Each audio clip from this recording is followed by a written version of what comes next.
20,000 टंका पाइपर आपण मैंने।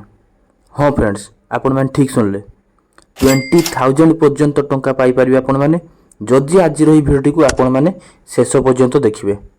आज भिडियो मु आपण मानक ई मेधावृत्ति स्कॉलरशिप विषय कहबी। जदि आपण मैंने +3 BSc BTech undergraduate postgraduate agriculture किंबा नर्सिंग किंबा किसी भी कोर्स जदि आपण मैंने करूथांती ताहले आपण मैंने स्कॉलरशिप रे अप्लाई करि परिबे। केउ केउ कैटेगरी छात्र मैंने स्कॉलरशिप रे अप्लाई करि परिबे। अप्लाई करिया पई मिनिमम फैमिली इनकम केते आपण मानक एथे दरकार अछि। अप्लाई करिया पई कोन डॉक्यूमेंट दरकार अछि। अप्लाई करिबार लास्ट डेट केते रही अछि सबु किछि ए वीडियो माध्यम रे आपण माने जानि परिबे। तो चलंतु वीडियो को स्टार्ट करिबा। तो चलंतु देखिया फ्रेंड्स आपण माने स्कॉलरशिप रे केमती अप्लाई करिबे। तो मु आपण मानकु डिस्क्रिप्शन में एक लिंक टी प्रोवाइड कर देछि। आपण माने से लिंक ऊपर क्लिक करिवे। नेक्स्ट आपण माने एमिति एक पेज ऊपर आसी ओपन हो जिवे। आपण माने नेक्स्ट तळको एक स्क्रॉल करिवे। आपण माने भी देखि पारथिबे जेमिति आपण माने तळको स्क्रॉल कर जिवे। आपण माने देखि पारथिबे ई मेधावृत्ति आपण मानकर स्कॉलरशिप ई मेधावृत्ति यूजी ई मेधावृत्ति टेक्निकल एंड प्रोफेशनल। नेक्स्ट आपण माने आउटे देखि पारथिबे कि आपण मानकर ई मेधावृत्ति पीजी मेरिट। तो मु आपण मानको कहि रखुची कि ए जो ई मेधावृत्ति स्कॉलरशिप टी आपण मानकर तीन प्रकार स्कॉलरशिप एथिरे बाहरी अछि ई मेधावृत्ति रो। तो फास्ट स्कॉलरशिप आपण मानकर रही अछि ई मेधावृत्ति यूजी मेरिट ई मेधावृत्ति अंडर ग्रेजुएट पिलांग पई। नेक्स्ट आपण देखियते ई मेधावृत्ति टेक्निकल एंड प्रोफेशनल। नेक्स्ट आपण माने शेष रे रही अछि एक ई मेधावृत्ति पीजी जदि आपण माने पोस्ट ग्रेजुएट करचंती ग्रेजुएशन आपण मानको कंप्लीट हे जाय जी। नेक्स्ट आपण माने जदि पोस्ट ग्रेजुएट करचंती ताहले आपण माने एथिरे अप्लाई करि परिबे। सबु थिरो अप्लाई करिवार लास्ट डेट मध्ये आपण देखि पारथिबे 13 नवंबर। सबु स्कॉलरशिप लो अप्लाई करिवार लास्ट डेट मध्ये रही अछि 13 नवंबर आपण माने देखि पारथिबे। तो ही डेट टी पूर्व आपण माने अप्लाई कर दियंतु। तो चलंतु गुटे गुटे करि देखिबा स्कॉलरशिप विषय डिटेल्स रे केमति कोन रही अछि। स्कॉलरशिप विषय डिटेल्स जानिया पई आपण माने देखि पारथिबे ई मेधावृत्ति स्कॉलरशिप यूजी रे जदि आपण माने जानिया पई चाहउचंती डिटेल्स रे।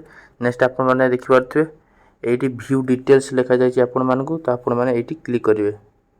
नेक्स्ट आपण माने क्लिक कर साला परे आपण माने पे देखि पारथिबे कैटेगरी आपण माने देखि पारथिबे general SC ST OBC SCBC EBC सब वर्ग सब छात्र माने एथिरे अप्लाई करि परिबे।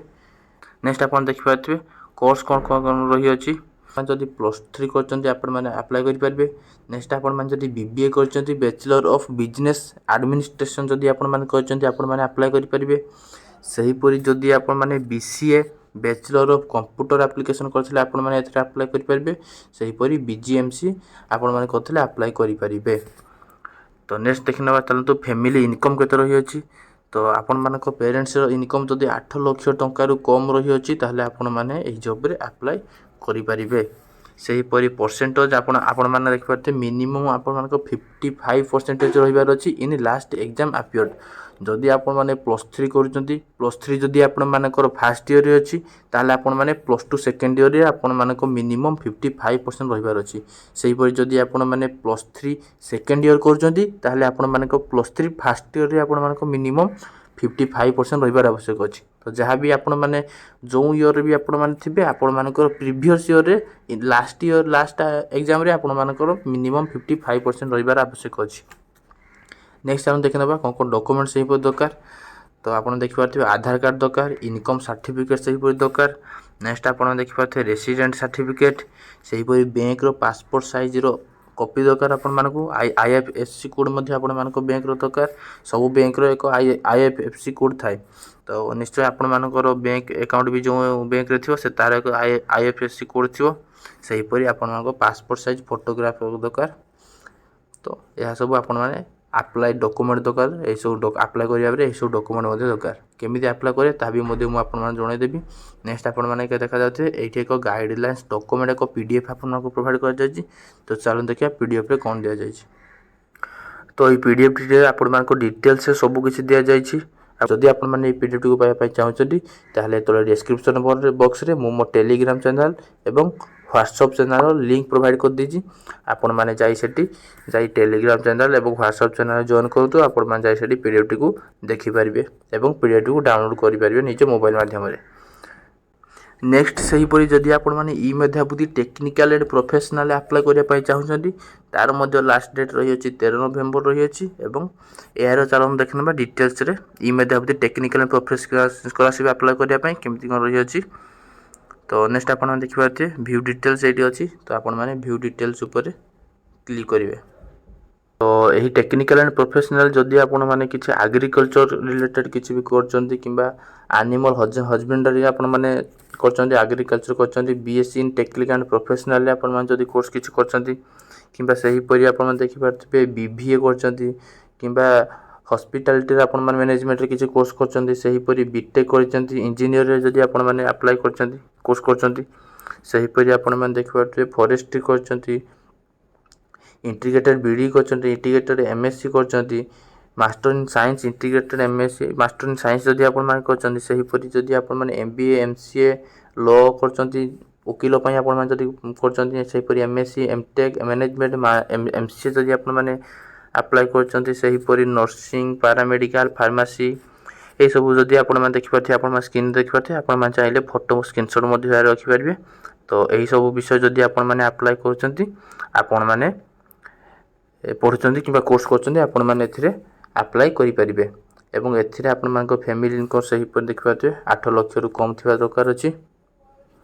तो सही पर नेक्स्ट आपण माने मिनिमम मार्क मध्ये 55 रहियार अछि प्रीवियस एग्जाम रे आपण मानकर एवं डॉक्यूमेंट भी मध्ये सेम सब रही अछि आधार कार्ड देबे इनकम सर्टिफिकेट देबे रेसिडेंट सर्टिफिकेट देबे बैंक पासबुक सही परि passport size photo marksheet of last exam एको देबे कॉलेज आईडी कार्ड रा आपण मानकर को फोटो देबे सही परि रही अछि एवं एहार मध्ये चाहिले आपण माने डॉक्यूमेंट आपण गाइडलाइंस आपण देखि पारथे मु आपण मानकु टेलीग्राम चैनल रे प्रोवाइड कर देबे आपण माने सेठी जाई मध्ये एहार डॉक्यूमेंट कोन गाइडलाइन डॉक्यूमेंट अछि ता मध्ये सेठी जाई देखि परिबे।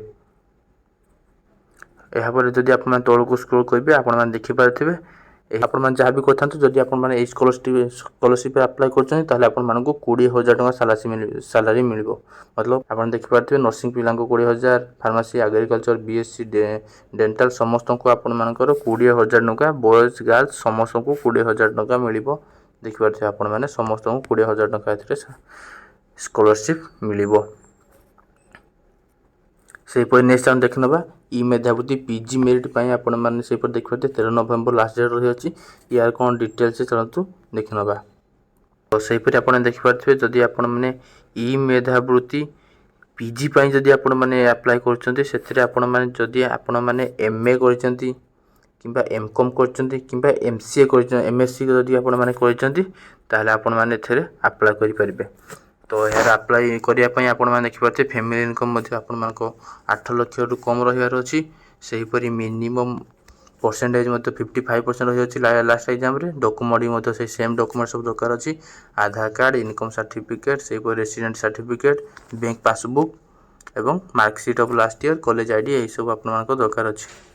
पीडीएफ मध्ये आपण माने चाहिले टेलीग्राम चैनल रे मध्ये जाई देखिबे मु प्रोवाइड कर देबे आपण मानको लिंक डिस्क्रिप्शन रे दिया जायछि एवं एथिरे आपण माने देखि पारथिबे आपण मानको एथिरे 15000 टका सैलरी मिलो बॉयज गर्ल्स ट्रांसजेंडर समस्त को 15000 टका आपण मानको स्कॉलरशिप दिया जिवो गुटे वर्ष पई।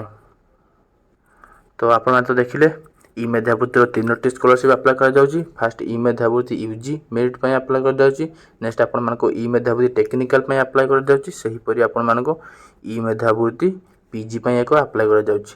तो जदि आपण माने ई मेधाबृत्ति यूजी पई अप्लाई करछनी ताले आपण मानको 10000 टका स्कॉलरशिप मिलबो सही परि ई मेधाबृत्ति टेक्निकल एंड प्रोफेशनल पई अप्लाई करथले आपण 20000 टका स्कॉलरशिप मिलबो सही परि जदि आपण माने ई मेधाबृत्ति पीजी पई अप्लाई करथांती ताले आपण मानको 15000 टका स्कॉलरशिप मिलबो।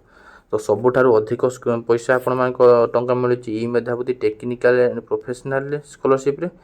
तो जदि आपण माने टेक्निकल एंड प्रोफेशनल कोर्स किछि भी करूचंती ताले आपण माने चाहिले ई मेधाबृत्ति टेक्निकल एंड प्रोफेशनल आपण माने अप्लाई करि परिबे जहा कि म आपण माने कहि देली कोन कोन कोर्स आपण मानकर या 100 जाउची ई मेधाबृत्ति टेक्निकल एंड प्रोफेशनल रे नेक्स्ट हम देखबा केमिति आपण माने अप्लाई करिवे।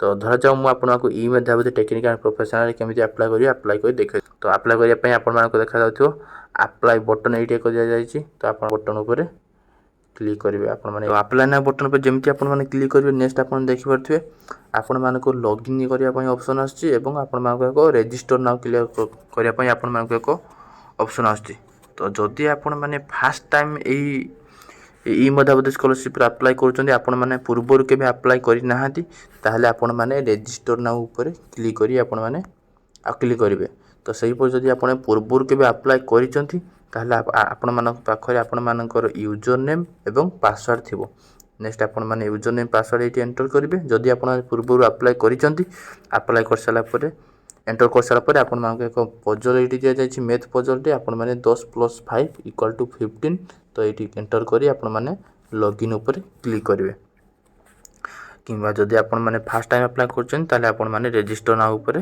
क्लिक करेंगे तो यहाँ पर क्लिक कर सारा आपण मानक डिटेल्स रे पचार आपण मानक जहाँ भी मु डॉक्यूमेंट विषय कहीगली आपण मैंने आधार नंबर देवे आपण मोबाइल नंबर देवे तो यहपरी आपको किसी डिटेल्स पचरा तो आप डिटेल्स फिलअप कर सारापर आपण मैंने अप्लाई करेंगे यही स्कॉलरशिप रे तो यहीपरी थी आज स्कॉलरशिप टी तो जदि वीडियो भल लगा चैनल टी को लाइक सब्सक्राइब करदेवे और आपण मान सांग मान सहित फ्रेंड मान सहित वीडियो को शेयर करदेवे जदि आपण मानक किसी भी डाउट रहा वीडियो माध्यम आपण मैंने किसी भी डाउट रही किसी भी जानी पाना तले कमेंट बॉक्स रे कमेंट करूँ मु निश्चय आपको रिप्लाई देवी एवं जदि पीडीएफ टी को पाइबा चाहूँ ताले टेलीग्राम चैनल जॉइन करूँ टेलीग्राम चैनल में आपको पीडीएफ प्रोवाइड कर दूसरी जदि आपण मानक अप्लाई करिबार किसी भी प्रॉब्लम होची ताले तले कमेंट बॉक्स रे कमेंट करूँ मु अप्लाई करिबार डिटेल्स प्रोसेस रे मु आपण मानक नहीं आसबी केमिति आपण माने अप्लाई करिवे एही स्कॉलरशिप रे